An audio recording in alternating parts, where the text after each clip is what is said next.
Te arrancamos en un nuevo bloque de la Resistencia. Nos toca hablar en este momento sobre el proyecto que se vota mañana en la Cámara de Senadores, Nico. Sí, mañana justamente a las 16 horas se empieza a debatir el proyecto de, como lo llaman, interrupción voluntaria del embarazo. Convocamos obviamente desde la Resistencia para mañana a las puertas del Congreso desde las 16 hasta que se vote, que la gente vaya a movilizarse y mostrarle a los senadores que el pueblo es pro vida, como se ha demostrado en todas las encuestas que en casi todas las provincias de Argentina el pueblo está en contra de la legalización del genocidio intrauterino, propiamente dicho. Y también hoy le mandamos un gran saludo y afecto a todas las personas que se están movilizando tanto en Córdoba y en demás provincias en el día de la fecha justamente contra la legalización del aborto. Y referido a esta cuestión, todos los números indican que habría un supuesto empate técnico con un montón de indecisos, con la cuestión de Menem que no podría votar claramente por el estado de salud, con los indecisos y también desde mi punto de vista, esto es muy subjetivo lo que voy a decir, una confianza en el sector celeste que a mí personalmente no me gusta. Porque en el 2018 se veía que estábamos perdiendo y luego con algunos indecisos que se empezaron a mostrar celeste y demás cuestiones, se dio vuelta y no salió la ley justamente. Y me parece algo muy importante también, ya para dejarle espacio a Nahuel, a Rodri y a Horacio, un mapa que veía justamente antes de venir, cuando estaba preparando un poco el bloque, que si uno ve los senadores que votarían a favor y los que votarían en contra, casi siempre el norte argentino es pro vida. Siempre donde está la Argentina de valores, la Argentina de la patria dura propiamente dicho, es la Provida justamente, y tenemos el caso de Jujuy, Formosa, Corrientes, Misiones, Santiago del Estero, Catamarca, La Rioja, San Juan y San Luis, que son todas provincias en las cuales los senadores votan a favor de la vida, son las provincias celestes, y el caso de Córdoba, una provincia donde casi el 68% de la gente está en contra del aborto, los 3 senadores votarían a favor de la legalización del aborto. Así que bueno, todo suyas, señores. Bueno, sobre este punto, en torno a lo que es el aborto, quizás haga un poco de exceso de mis palabras en este bloque, particularmente porque es un tema que venimos trabajando desde hace tiempo, creo que no es un tema menor, creo que es un tema transversal. Muchas veces los espacios políticos suelen decir, no hay que dividir en torno a una cuestión de celestes o verdes, creo que es fundamental, porque es como se posiciona uno frente a la vida, literalmente es como uno considera el valor de la vida. Luego podremos discutir cuestiones respecto a la redistribución de los ingresos o el rol que ocupa el Estado en cuestiones de salud, en cuestiones de obra pública, en cuestiones de seguridad, pero claramente que si ya desde el vamos hay una violación directa a lo que es justamente el sistema político nuestro, en cuanto al orden constitucional, ya hay un problema de base. Ya tenemos un problema de base. ¿Por qué digo esto? Porque el proyecto claramente es inconstitucional. Ya lo fijó justamente el Colegio de Abogados de Ciudad Autónoma de Buenos Aires, donde se dio cuenta, en efecto, de que no superaría un control de constitucionalidad de ser aprobado tal como está el proyecto actualmente. Piensen que uno de los principios básicos del sistema jurídico es justamente la unidad jurídica. ¿Esto qué significa? Que los principios tienen que ser acordes entre sí. Si este proyecto se aprobase, finalmente lo que quedaría, en última instancia, es que la persona tendría 4 momentos para iniciar su vida. Es decir, jurídicamente sería desde la concepción, según los tratados internacionales, particularmente el artículo 4 del Pacto de San José de Costa Rica y el Código Civil, que en la fecundación natural es desde la concepción. Luego tendríamos justamente, si es fecundación in vitro, según el Código Civil, desde la implantación.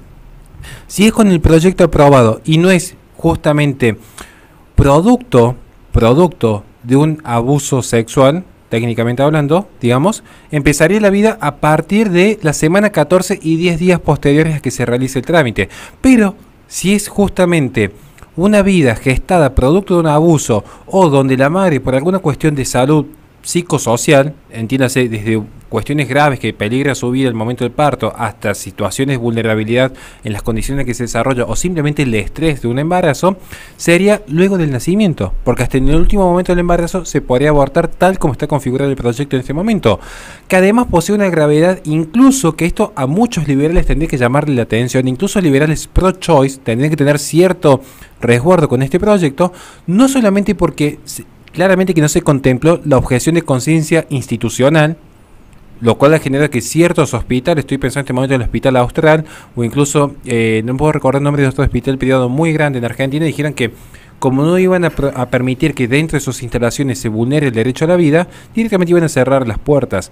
Digo esto porque además se vulnera también la objeción de conciencia personal del médico, donde es tanto la traba burocrática para mostrarse como objetor y luego lo que genera como profesionales que sean objetores de conciencia, que se convierte hasta en un delito. Recuerden el caso paradigmático, tal como se vio con Rodríguez Lastra, que al salvar 2 vidas termina condenado, donde ahora justamente se le ha ratificado la condena, se ha mantenido firme la condena, mientras que los que intervienen, en el caso de Kayla Jones, que sí fue un aborto seguro, legal y gratuito, como les gusta vender a las feministas, allí sí las 2 vidas perecieron, y sin embargo son presentadas a la sociedad como grandes heroínas, las profesionales que intervienen aquí.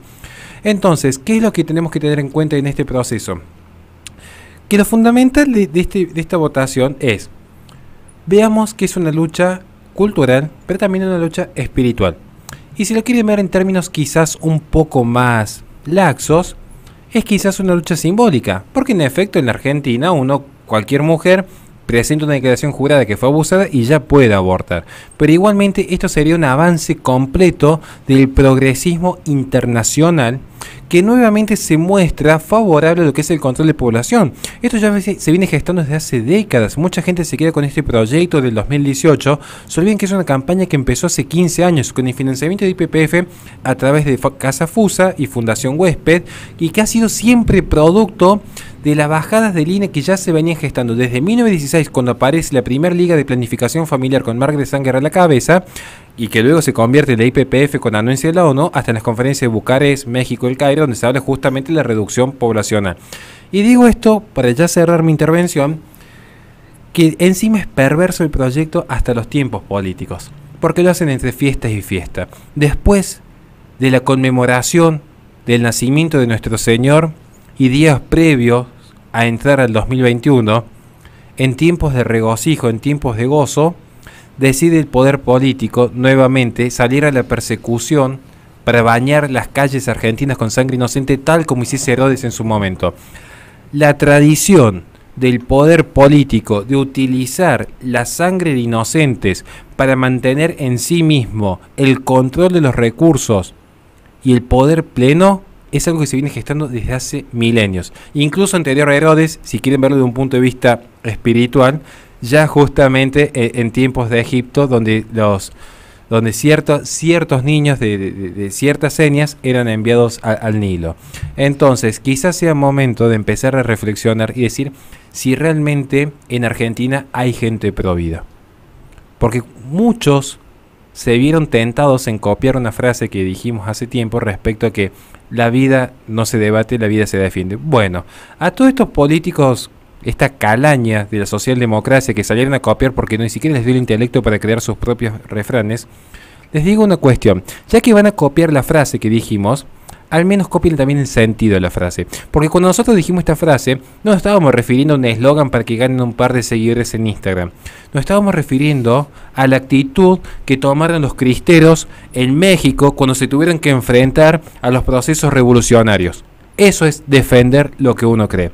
Entonces, ya que le gusta copiar, cuando nosotros dijimos la vida no se debate, se defiende, no se defiende con pinturitas celestes y globitos como si fuera una fiesta de 15 años.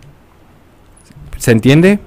Vamos a ser un poquito más expreso y ya cierro con esto. ¿Saben cómo se defiende? Bueno, todos tienen la lista de diputados que están a favor y que han aprobado este proyecto, incluso de senadores. Me llaman la atención los senadores indecisos en un tema trascendental, pero bueno, se ve que por ahí están como viendo cuánto cotizan en bolsa sus votos. Y yo digo, qué sociedad tan curiosa la nuestra, porque por una simple mala maniobra en un vehículo, la gente está dispuesta a bajarse del auto y mostrar esa masculinidad que carecen, diciendo yo soy el más macho, yo te voy a boxear porque me encerraste en el auto. O sea, por cosas tan pocas la gente está dispuesta a pelear en forma física. Ahora, cuando están aniquilando la vida de un inocente, ya cambia. Porque si fuera sobre el propio hijo, alguien diría, a mí me interesa hacer y nada lo que decida el consorcio en un edificio que tienen que sacar a mi hijo del edificio. Yo a mi hijo lo voy a defender con la vida. Ahora, como lo hacen con el hijo de Doña Rosa, porque es morochita, porque es gordita y porque vive en Villa 31, bueno, vamos a hablar en nombre de ella. Porque esto es claramente un capricho de la pequeña burguesía.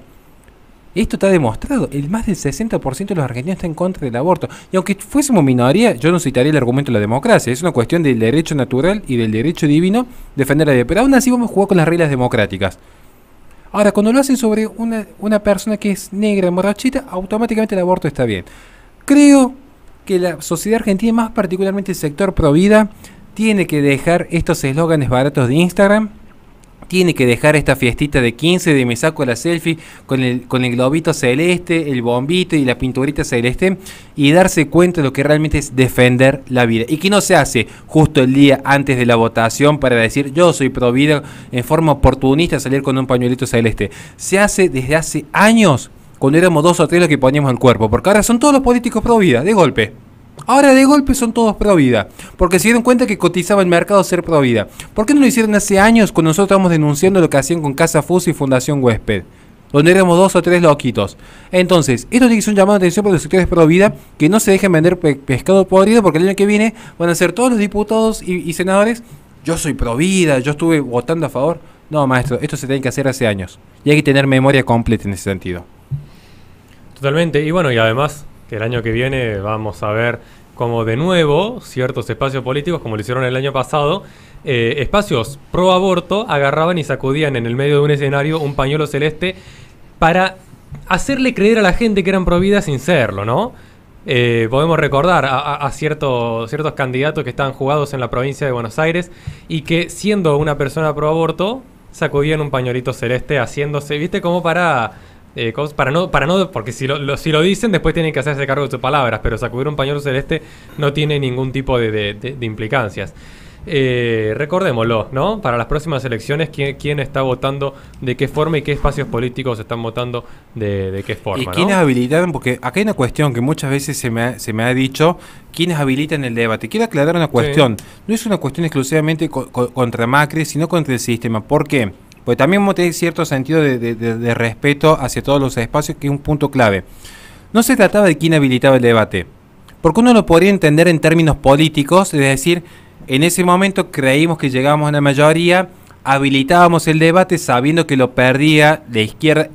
Piensen por un momento con mucha imaginación que el aborto fuese una política de izquierda. Ya me hartó de demostrar en conferencias que no es así, no entienden nada, porque de hecho cuando se legaliza en Rusia, un dato, 2 años después que ya se había implementado en Estados Unidos, y de hecho Rusia vuelve hacia atrás cuando ve los efectos del invierno demográfico, y sin embargo en Estados Unidos, con las tesis utilitaristas, es cuando se gestó. De hecho, vean si Paul Ehrlich o Peter Singer son marxistas, o en todo caso utilitaristas, o vean si Margaret Sanger era marxista, o en todo caso era utilitarista, digo como detalle. Pero aquí voy. Yo podría entender que se habilite el debate, más allá que estoy en contra. Yo podría entender que Macri en una lectura política diga: teníamos los votos a nuestro favor, nos convenía silenciar el feminismo y decir, les dimos la oportunidad que participen en democracia, la votación salió favorable. Yo lo podría entender. Lo que no se puede entender y lo que es indefendible para cualquier militante del PRO o cualquier diputado que forma parte del espacio, cualquier senador que trabaje en el espacio del PRO, es darle poder político a quienes firmaron los convenios con Casa Fuso y Fundación Huésped a través del Ministerio de Educación y Ministerio de Salud, porque eso sí son políticas concretas. Yo, si tuviera una cuestión de control político sobre esta radio, hay ciertas cuestiones que podría, digamos, abrir a debate a ustedes sabiendo que lo gano. Entonces yo quedaría como un buen armador político, es decir, les di la oportunidad de debatir, se hizo finalmente mi voluntad. Pero luego, firmar los convenios, eso sí era lo que podía poner discrecionalmente Macri. Y la habilitó las firmas de los convenios en torno a que es la educación sexual integral y la prestación de servicios de salud tanto de Casa Fuso en Ciudad Autónoma de Buenos Aires con Fundación Huésped como asesoramiento en el Ministerio de Educación y de Salud. Y eso sí es imperdonable, porque esa fue la puerta de entrada oficial de la International Planned Parenthood en la política argentina. ¿Puedo decir algo polémico? Sí. Bastante polémico. Primero, yo... Bueno, los que me conocen saben que trabajo dentro del Congreso, trabajo con algunos políticos, y bueno, la información que yo al principio tenía era de que se iba a tratar esto a modo de burla, porque esa es la importancia que le da la política, a modo de burla hoy. El día original de la señal de la sesión era el 28 de diciembre, para modo de burla del sector pro vida de los sectores católicos. Bueno, tuvieron un pequeño gesto y dijeron, bueno, el 28 no va a haber quórum, no se lo iban a dar, y lo cambiaron al 29. Eso es para tener en cuenta, para que la gente se dé cuenta realmente cuáles son las... Bueno, para recordarle a la gente que no sabe qué es lo que pasa el 28 de diciembre, bueno, el 28 de diciembre es justamente el Día de los Santos Inocentes, conmemorando justamente el momento en el que Herodes era, ¿no, Horacio? Sí, Herodes el Grande, que Herodes, muere en el año primero después de Cristo. Herodes, al enterarse de que iba a nacer el rey, el Salvador, como había comprometido su poder político en su momento, decidió mandar a matar a todos los bebés recién nacidos. Y eso se conmemora justamente el 28 de diciembre. O sea, fíjate vos la malicia que tienen que tener una persona, el nivel de podredumbre en la cabeza que tiene tener una persona para presentar este proyecto y querer votarlo ese día, ¿no? Realmente tenés que ser una persona asquerosa, realmente, asquerosa. No, pero es la política argentina. Yo creo que ya estamos medio fuera de tiempo. Sí, creo que fue clave lo que dijo Nahuel. Porque Twitter como Fundación Libre, en Facebook, en Instagram, todos los blogs los pueden encontrar en el canal de YouTube de la Fundación Libre, y pueden tener en la descripción nuestras redes sociales para que vayan a escucharnos, a contactarnos en caso de que quieran colaborar con nuestro espacio. Vamos a un corte y enseguida volvemos.